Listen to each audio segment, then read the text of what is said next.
Konchin tuktaba iputo pakang pana mapali talet na panaba mafam chung takpil adugi matung inna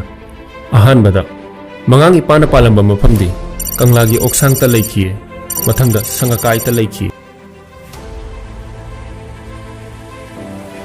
mathangda luwang ipana palamba mafam di ahan bada ke kupata laiki mathangda langkol da leramle mathangda luwang kul da hongki Pampel bu konduna laiki mathangda khumani pana palamba mafamdi ahan bada kanglagi kusangta laiki mathangda yali pokta palamle adudagi umuk hongta palamle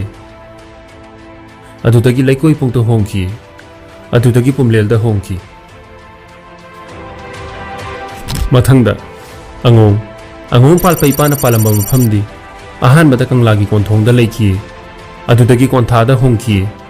adudagi oksang khong makhada laiki adudagi kong patulel na kon mafamda hongki mathangda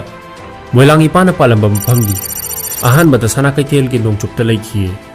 adudagi laikoi pungda hongduna loktak isa ikolpu supna ngaki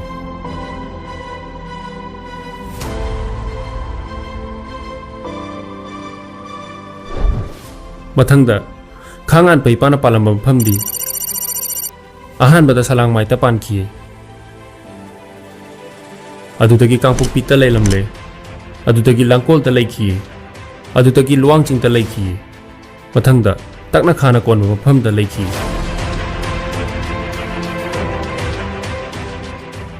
mathangda salai leisang themi pana palamba mafam di ahan bada nampul ta pan ki adudagi leisang hitel mapal da leilamle adudagi hongduna nungsel mapal ta leilamle